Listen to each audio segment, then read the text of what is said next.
प्रताप का सिर कभी झुका नहीं, इस बात से अकबर भी शर्मिंदा था। प्रताप का सिर कभी झुका नहीं, इस बात से अकबर भी शर्मिंदा था। मुगल कभी चैन से सो ना सके जब तक मेवाड़ी राणा जिंदा था।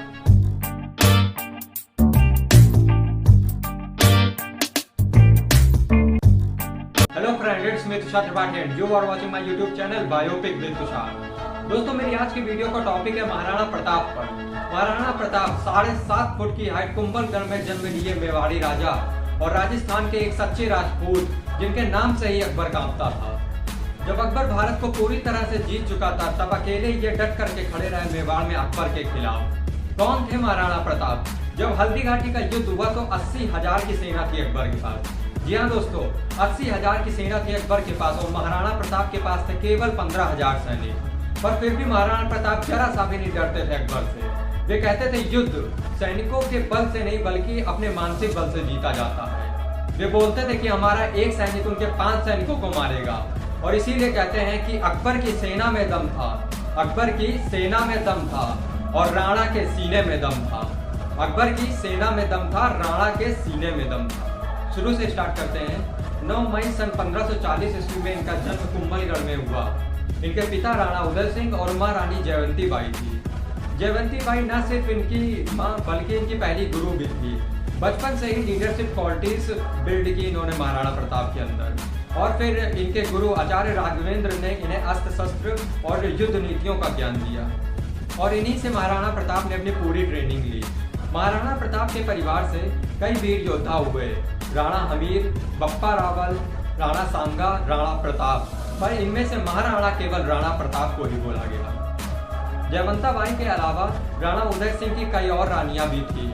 उनमें से एक रानी थी रानी धीरबाई, जो कि अपने पुत्र जगमाल को मेवाड़ का राजा बनाना चाहती थी। उनकी बाकी रानियां अपने पुत्र को मेवाड़ का राजा बनाना चाहती थी। इससे परिवार में टूट फूट और ईर्ष्या उत्पन्न हुई और जब यह बात अकबर को पता चली तो अकबर बहुत ही चालाक था।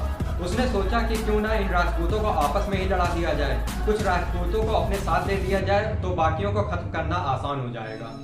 और वही हुआ भी, राजपूतों में आपस में लड़ाइयाँ हो गई। और ध्यान दीजिएगा दोस्तों, जब जब परिवार में आपस में मतभेद हुए हैं, कोई लड़ाइयाँ हुई हैं, तो उसका फायदा बाहरियों ने आकर के जरूर उठाया है, क्योंकि ये पहली बार तो था नहीं इतिहास में।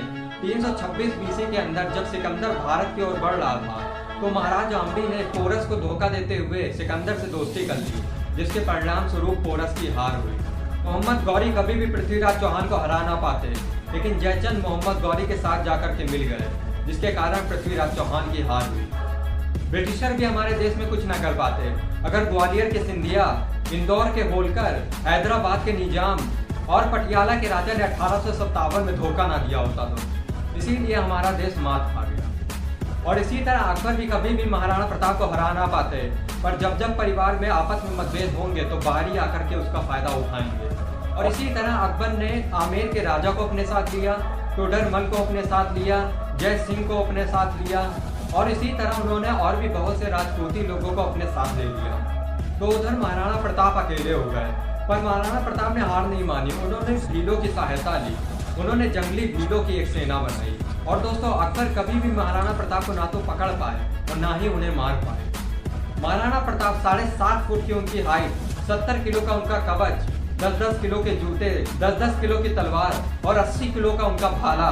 जब हल्दी घाटी के युद्ध में बहलोल खान महाराणा प्रताप के सामने आए तो महाराणा प्रताप ने एक ही बार में बहलोल खान को उनके घोड़े समेत काट डाला। कौन था बहलोल खान? बहलोल खान अकबर का सबसे बड़ा सेनापति था और महाराणा प्रताप ने केवल एक तलवार के काट से उसे उसके घोड़े सहित बीच से काट डाला। अकबर के आगे पूरा भारत तो मान जाता था, पर मेवाड़ में अकेले महाराणा प्रताप ही उनके सामने डट करके खड़े थे। उन्होंने कभी भी अकबर के सामने अपना सिर नहीं झुकाया। उन्हें भीलों के साथ रहना पड़ा, घास की रोटियां खानी पड़ी, उबली हुई सब्जियां खानी पड़ी। वे भीलों के साथ एकदम घुल मिल गए थे और इसीलिए भील उनके साथ दिल से जुड़ गए। वे कहते थे आपके एक इशारे पर हम अपना सर तक कटवा देंगे। और इसीलिए अकबर महाराणा प्रताप से बहुत घबराता था। उसने कई बार प्रपोजल भिजवाए महाराणा प्रताप के पास। उसने टोडरमल को भेजा इनके पास, उन्होंने राजा मान सिंह को भेजा इनके पास, भगवान दास को भेजा इनके पास और भी कई हिंदू राजाओं को उन्होंने महाराणा प्रताप के पास भेजा प्रपोजल लेकर के। पर महाराणा प्रताप तो महाराणा प्रताप थे, उन्होंने सारे प्रपोजल को ठुकरा दिया और मुगलों की अधीनता नहीं स्वीकार की। इसीलिए आज भी राजस्थान में बहुत से लोग महाराणा प्रताप को पूजते हैं। बहुत से लोग गीत हैं उनके ऊपर। नीले घोड़े रा असवार मारा मेवाड़ी सिरदार राणा सुनता ही जा जो जी मेवाड़ी राणा। आज भी भगवान की तरह पूछते हैं लोग इन्हें। न सिर्फ राजस्थानी बल्कि एक बार अब्राहम लिंकन जब भारत आ रहे थे तो उनकी माँ ने उनसे कहा कि बेटा तुम भारत जा रहे हो, वहाँ से हल्दी घाटी से मेरे लिए थोड़ी सी मिट्टी लेते आना। मैं वहाँ के महाराणा प्रताप को आज भी पूजनीय मानती हूँ, क्योंकि उन्होंने आधे देश के बदले में अपना छोटा सा मेवाड़ राज्य देने से इनकार कर दिया। अकबर बोला कि आधा देश तुझे दे दूंगा अगर तुम मेवाड़ मुझे दे करके मेरी अधीनता स्वीकार कर ले तो। पर महाराणा प्रताप ने उसे स्वीकार नहीं किया। सन 1556 ईस्वी में हल्दी घाटी का युद्ध किस तरह से लड़े महाराणा प्रताप, क्योंकि उनके पास तो बहुत ही छोटी सेना थी और अकबर के पास बहुत ही बड़ी सेना थी। देखिए अरावली की जो रेंज थी पहाड़ियों की और घाटियों की, यह महाराणा प्रताप को अच्छी तरह से पता थी। तो उन्होंने छापामार युद्ध, द्विकंटक नीति और सैनिकों से बोल करके पहाड़ी को ऊपर से और नीचे से दोनों तरफ से कवर करवा दिया और इन्होंने अफगानी राजाओं को अपने साथ ले लिया। हाकिम खान जो उस समय सबसे बड़ा शत्रु था अकबर का, उसे भी अपने साथ लिया। छोटी सी सेना होने के बावजूद भी इन्होंने अकबर के होश उड़ा दिए और अकबर कभी भी डर के मारे महाराणा प्रताप के सामने तक नहीं आता था। महाराणा प्रताप का घोड़ा चेतक इतना पावरफुल था, इतना तेज दौड़ता था कि कभी कभी तो महाराणा प्रताप अपने घोड़े के आगे, चेतक के आगे सूंड लगा दिया करते थे, जिससे हाथी भी चेतक को देख करके कंफ्यूज हो जाते थे। तो चेतक घोड़ा था नीले रंग का अफगानी घोड़ा। ये एकमात्र घोड़ा ऐसा हुआ इतिहास में जिसके ऊपर कई सारी कविताएं बनी। महाराणा प्रताप अपने पुत्र से भी ज्यादा प्रेम करते थे चेतक को। युद्ध के दौरान उन दिनों हाथी के सूंड के आगे तलवारें लगी होती थी, तो जब ये छलांग मार के अपने घोड़े के साथ जा रहे थे तो उस तलवार से चेतक का एक पैर कट गया। पर युद्ध के दौरान जब महाराणा प्रताप अकेले फंसे हुए थे तो यही चेतक एक कटी टांग से उन्हें भगा करके 28 फीट का गहरा नाला फांद करके चला गया और पहले उसने अपने राजा को बचाया और उस छलांग के बाद उसने अपने प्राण वहीं पर त्याग दिए। और सिर्फ चेतक ही नहीं, महाराणा प्रताप के पास एक हाथी भी था जिसका नाम था राम प्रसाद। राम प्रसाद की अहम भूमिका थी हल्दी घाटी के युद्ध में। एक अकेले राम प्रसाद हाथी ने अकबर के 13 हाथियों को खत्म कर दिया था, 13 हाथियों को मार डाला था। फिर अकबर ने 7 हाथियों का चक्रव्यूह बनाया राम प्रसाद हाथी को पकड़ने के लिए, और फिर जब उसे पकड़ा तो प्रसाद हाथी को पकड़ने के बाद महावतों ने उसे कंट्रोल में किया और अकबर के पास ले गए। और अकबर ने बंदी बनाने के बाद उस हाथी का नाम पीर प्रसाद कर दिया और अकबर बोला इस हाथी को सब कुछ खिलाओ पिलाओ। पर राम प्रसाद हाथी ने सब कुछ खाना बंद कर दिया, उसने कुछ भी अन्न जल त्याग दिया।